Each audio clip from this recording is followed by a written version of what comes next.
Could we ask you about your latest movie that came out, Chronicus? And Yeah, lots of stuff. right, would you like to? Because I think a lot of people really want to know about it, and how you went about it. You had to improvise in Spanish. I saw an interview on BBC about it. I improvised Spanish, but I failed miserably.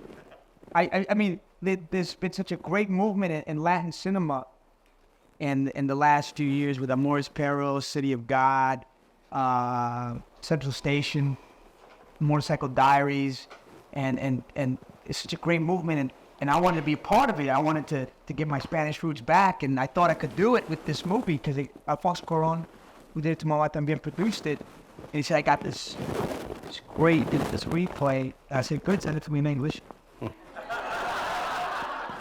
And I read it, and I couldn't put it down. It was one of the best things I've read in a long time, and I thought I could do it in Spanish. And the director wasn't too sure, so he flew from Ecuador to meet me. And I kind of fooled him at the dinner. But then when I got to Ecuador, it was a lot harder because I was playing a very intellectual college graduate. And my Spanish is kind of stuck in third grade. And they got me a tutor and a coach. And I had to do a lot of that. But eventually, I mean, I'm really proud when I saw the movie. Eventually, it looks like I can speak Spanish. And that's what's great about being in a movie. You could make people believe anything. And the movie is based on a true story of this Latin serial killer from Colombia who killed 195 boys, and he's in the Guinness World Book of Records for that. There's a dubious honor and whatnot. And I play the journalist who goes down there to work on a different case, and all of a sudden I bump into this guy. And so it's what unravels, and it's not what I loved about it wasn't that it was a cheap thriller. It was more of an intellectual piece about morality and what is good and evil, and playing an anti-hero, which is what I like to do more than anything else, because I don't believe anybody leads such a clean life like in regular Hollywood movies. So that's what attracted me to that. And have you been promoting it a lot? Did they warn you out by putting you out, promoting it, or was it? Yeah, I mean, because it was a small studio that bought it, and they didn't have a lot of cash, so I had to do it all myself, basically with a sandwich board going out there. See Chronicle. Short of that. So there are a lot of questions, John, about your writing and your one-man shows. Would you care to talk? Just a lot of people wonder how you go about it, and could you tell us a bit about that? Well, I mean, the one-man shows to me is one of the most beautiful art forms because it's such a personal experience that you share with your audience, and it's almost like religion for me. I'm not religious, but I am at those moments. And it's just such a beautiful thing that happens between the audience and you, the writer, and the actor, and it's your own story, and it's your own point of view. And luckily, there was some great performers before me who opened the doors for somebody like me to happen.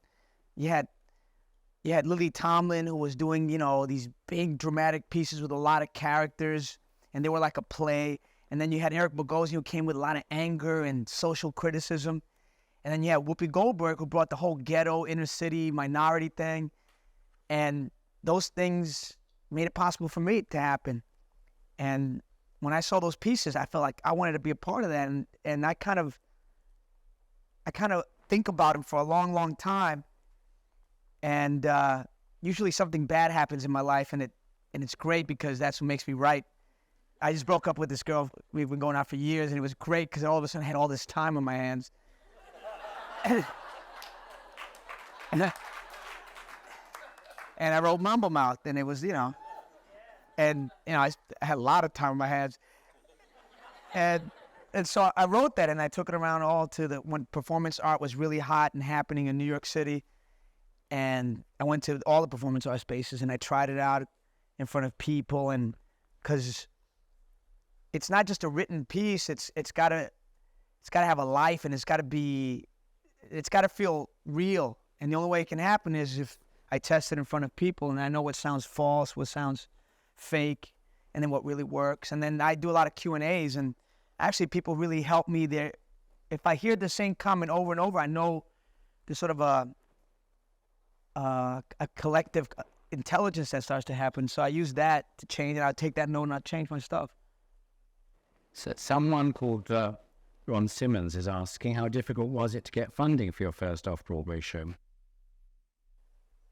It was tricky. I mean, I had written the piece and I had tried it out, and I got like great response. I did each piece separately, and then I had like 10 characters, and then it all dwindled down to 7. And I called a lot of directors I worked with, like Broadway directors, and some of them didn't return my call. A lot of them said, no, I'm busy.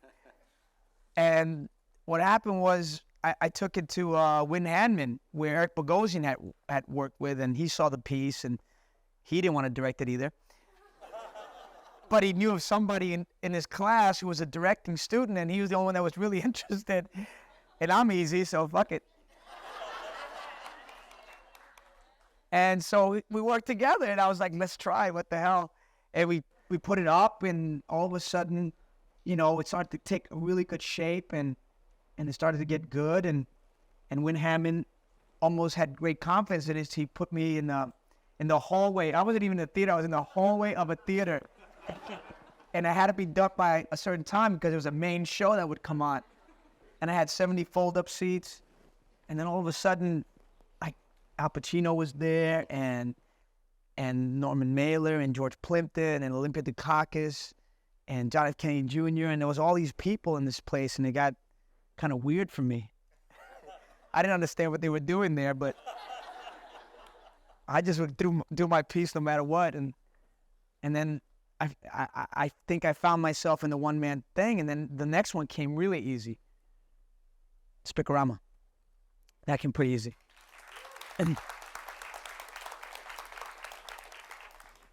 So you've done 3, is that right? And 3? I think 4. 4? Yeah, Mama Mouth, Spicorama, Freak, and Sexaholic. And do you have a favorite of those, or? I think Spicorama is my favorite. I guess not because of the name, but they wouldn't play it in Texas or Canada because of the title, which is good. I don't know. It was because it was sort of.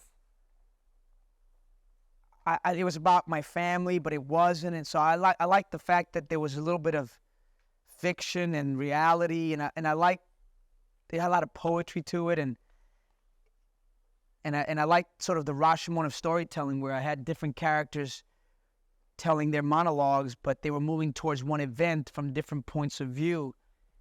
And so I like the complexity of that. So do you sit down and write it, or do you improvise? There are questions with a lot about how you go about it. Well, I think about it for a long time, and sort of I kind of like perform it in my head.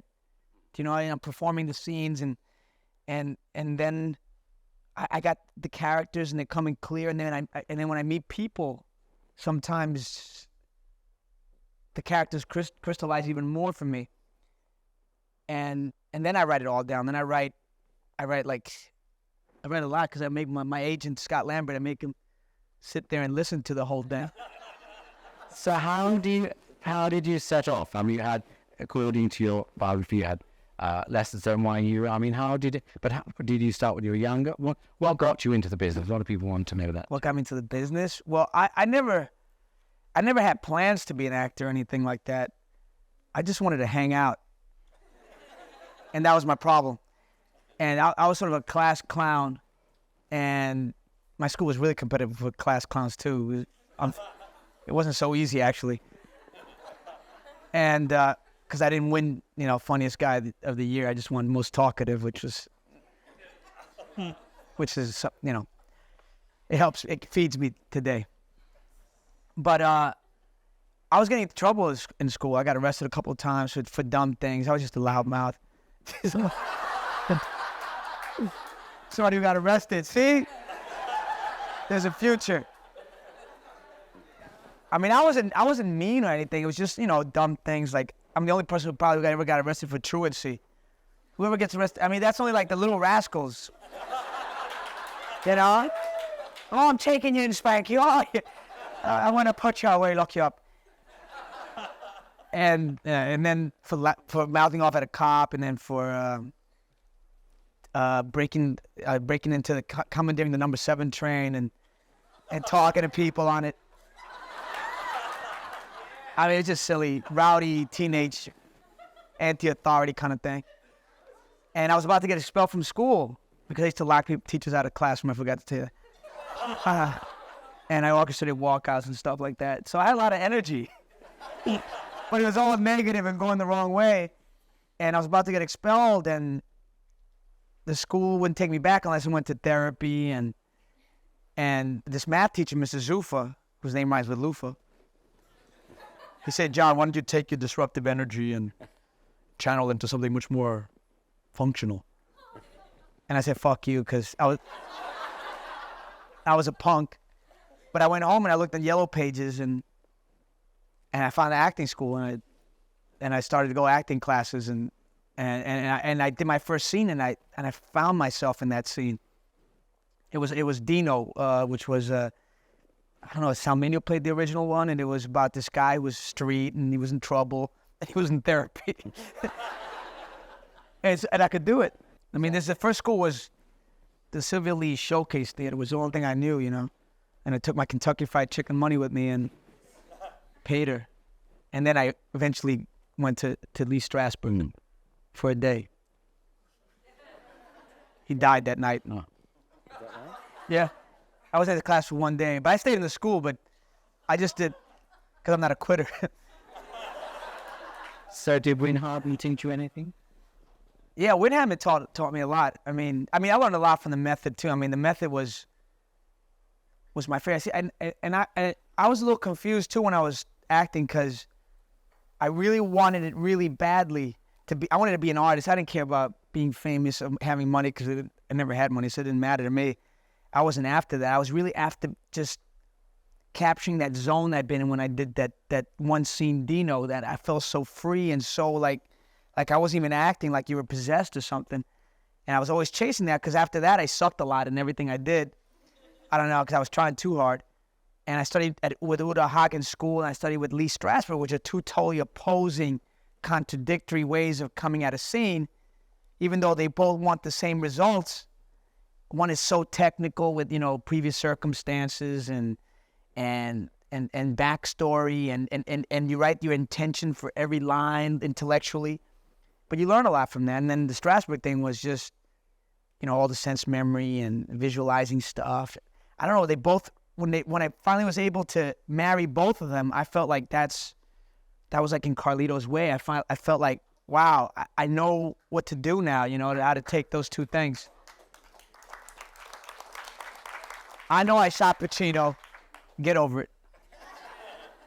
So was there something that led to a break, something you see as the defining moment when you got your foot on the ladder, when you were moving on in your career? I think Carlito's Way for me was really important for me as my acting in film, because I really felt like I found myself. I mean, I took whatever that little part was, and I did a lot of research and whatnot, and a lot of it I kind of knew already. And so I put all that stuff together, and I just felt really free, and that was really a seminal moment for me in my film acting. And were you surprised when Baz Luhrmann asked you to be in Romeo and Juliet? Was that was it something you'd been working towards? I mean, I did Shakespeare before and ruined it for a lot of people. I had lunch with my friend Fisher Stevens, who was in that with me. We did Midsummer Night's Dream, and he kept reminding me how horrible I was. So I'm not going to invite him back. But yeah, I mean, I was. It wasn't good what I did, and it was poor. I was playing Puck, and I don't know. I couldn't get the Shakespeare thing going, and I tried to be very method about it to try to get into it, and I couldn't. All I did was play a lot of practical jokes backstage, and F. Murray Abraham asked me to please be quiet with his Oscar and his fake English accent, but I still like him. Then you got the real thing. But I don't know, Shakespeare, I didn't really feel comfortable, but luckily Tybalt didn't have that many lines, and it was much more physical for me, so that's I was easier that way. But I deserved that part, because he made me audition for like 5 to 6 hours of like just pushing me to the max, and I was like, I can't do anymore. If you don't give me the part, it's okay. Because it was too much work.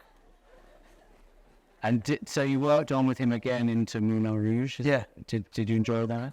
Yeah, I did. He wanted me to play the unconscious Argentinian. But I was like, how many lines can an unconscious person have? What else do you got? He said he had Toulouse-Lautrec, but he wanted somebody really English to play it. And so I had to audition for him on my knees, as I usually get my parts. So, should we move on to some questions? Sure. So, we've had an email one in from Joe DeGees. I'm a member of Chicago City Limits Improv Comedy Theatre. There's a rumor that you once took classes with us. Is this true? If it is true, would you come to our new space and do a set with us sometime? If it is not true, would you come to our new space and do a set with us sometime? It's true. I took classes at Chicago City Limits. It was tough. Improv is hard, man. I don't know. I sucked at it. It was because it was hard because that kind of improv it's very topical, and you got to be up on all your newspapers and all that stuff. And I was always kind of lazy about that. And not now, but back then. right. Kevin Gore, who has emailed and said, did you ever have a teacher who gave you a specific process or technique that you always follow when creating a character? I mean, I took a lot of everything, from Wynn Hanman, Herbert Berghoff at Uta Hagen School, and my teachers at the Lee Strasberg Institute, and I incorporate it all. I do a lot of research, whatever I'm playing. Like I'm playing a cop in this next movie, and I've just been hanging out with as many cops as I can, doing it on the right side of the law this time. And, I do ride-alongs, and I hang out with them, and I just do as much as that. And then the other thing is I bring myself to it, and it's like, who am I? What would I do if that was me? If that guy was John? If that character was me? So I try to marry those two things, the outside and the inside.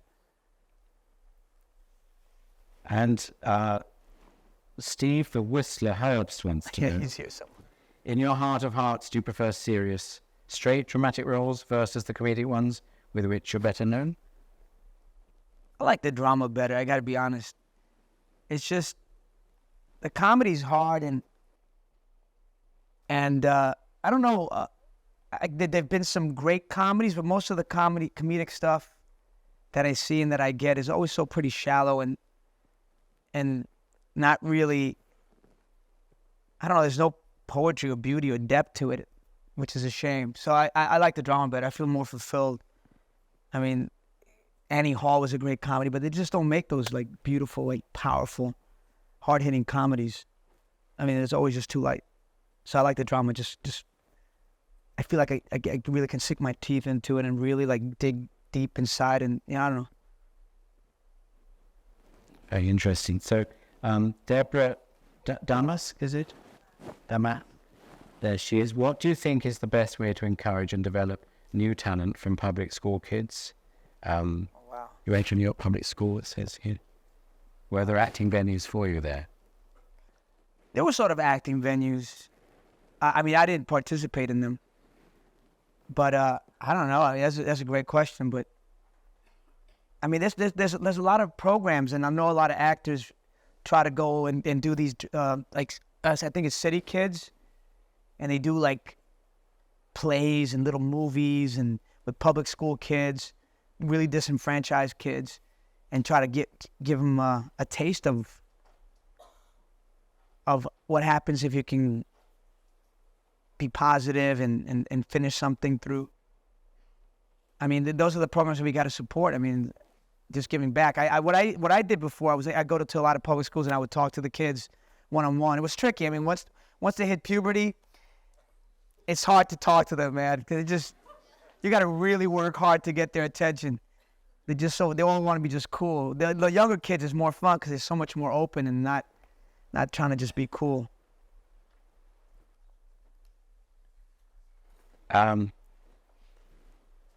Marriott To Wong Fu would like to know, will there be a To Wong Fu 2? How would your character have changed over the years? To Wong Fu. No, there ain't gonna be a To Wong Fu 2, no way. But my character would be old, a lot of Botox and all that stuff. A lot of work done, as they say. I mean, To Wong Fu was fun to do the first 2 months, I guess, of it. But it went on to be 5 months, and so it got kind of excruciating. But, I mean, Wesley and I really got along well, and we had a great time together. And we did a lot of research for that, too, and they got us sort of drag queen coaches that we spent a lot of time with. I mean, we all got a race-appropriate drag queen helper.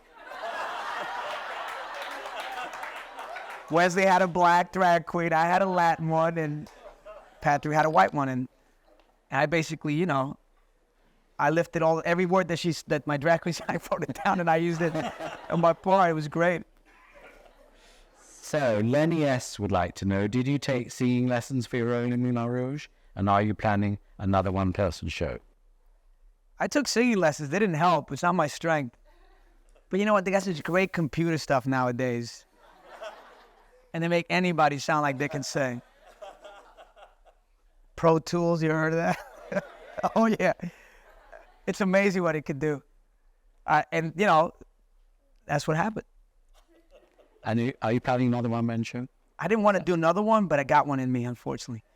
And, yeah, so I'm going to take my time with it. I'm not going to rush. I'm just going to wait till it's hopefully masterful. I don't know if I should ask this question, whether you want to answer it, but Karen Eilbacher would like to know, what was your experience working with Nicole Kidman in Moulin Rouge? She's actually pretty amazing. I mean, she wants it really bad, and she really works really hard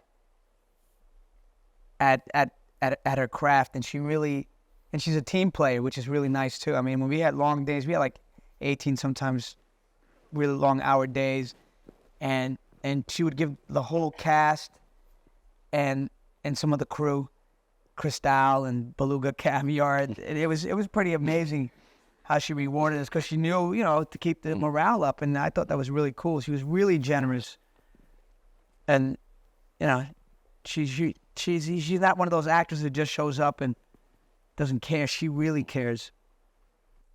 I like that. Very nice reply, thank you.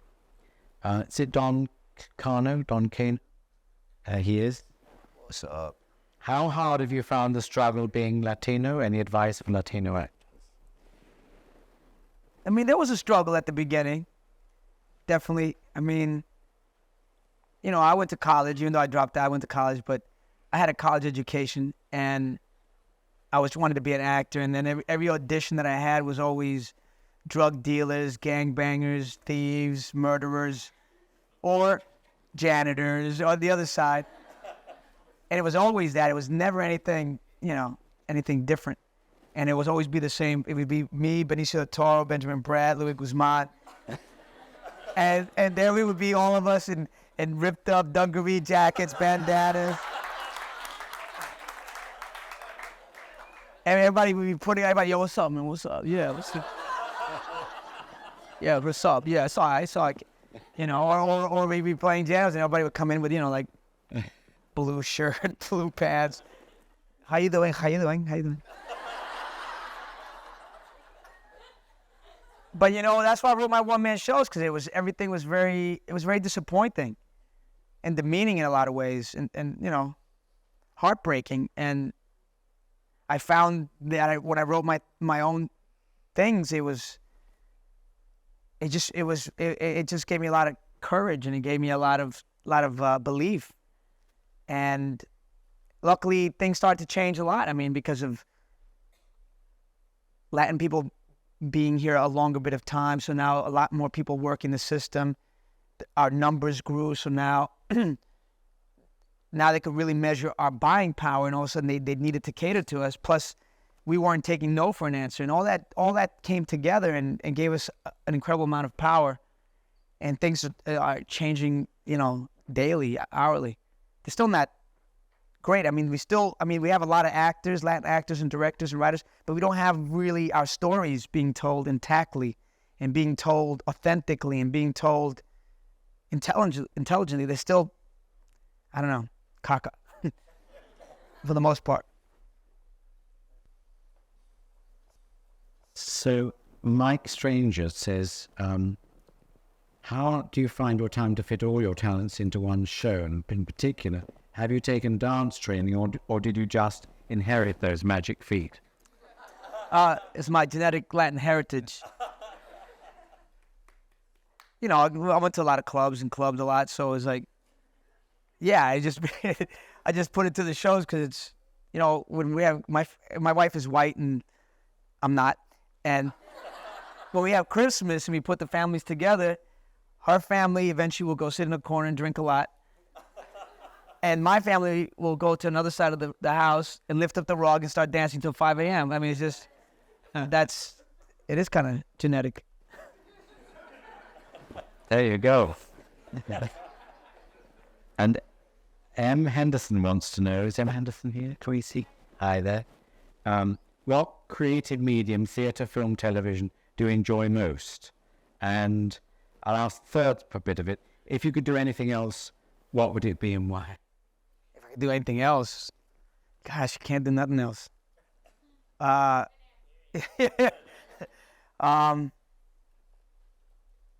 It's hard because, you know, each one has its kind of satisfaction, you know. Film is pretty cool because you have so much control over your performance.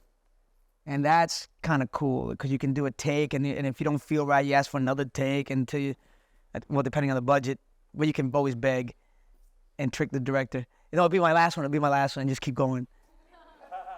But in film, you can just really control it and really sculpt your performance. So that kind of control is kind of cool. But on stage, it's more like you got to let go.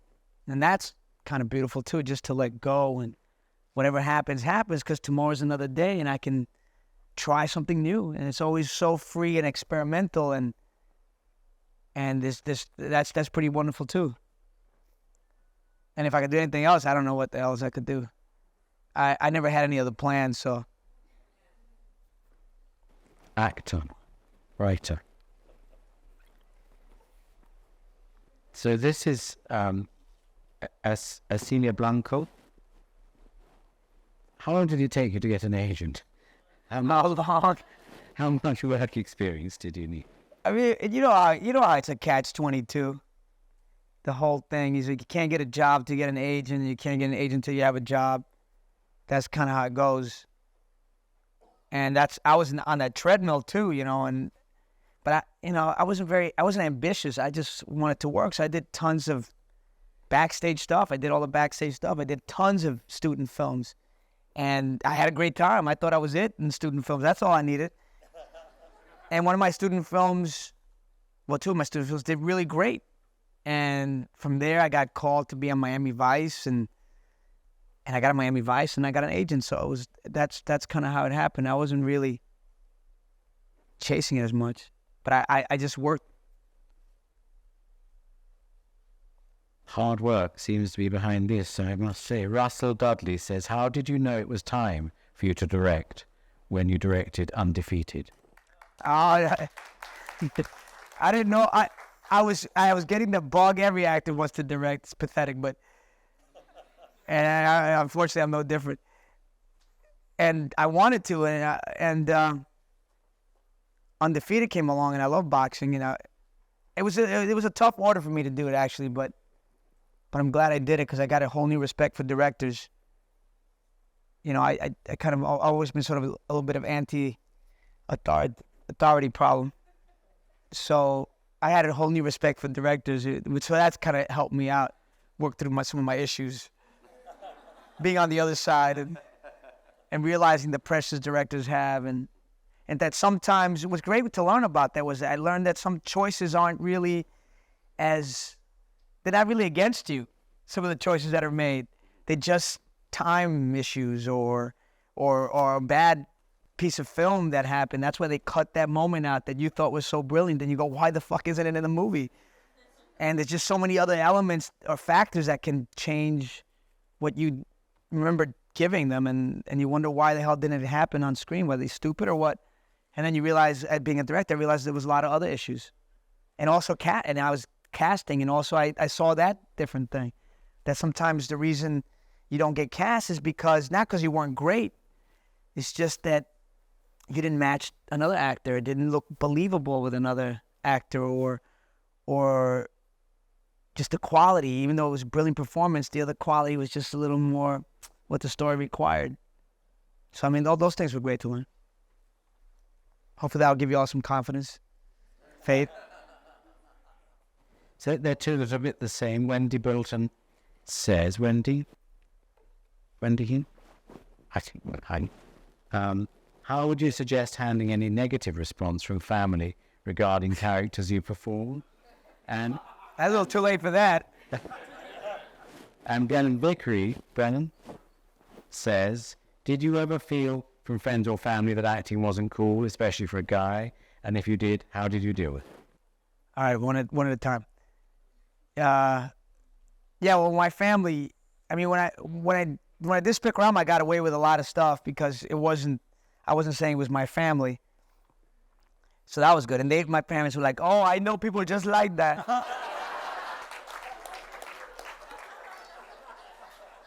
And I go, I bet you did. But when I did Freak and I started, things were a little more specific, I ran into a lot of problems, yeah. My family, they hated me for a while. Luckily, my family has a price tag, and I bought a lot of them back. I mean, I was trying to do something really artistic and something I love.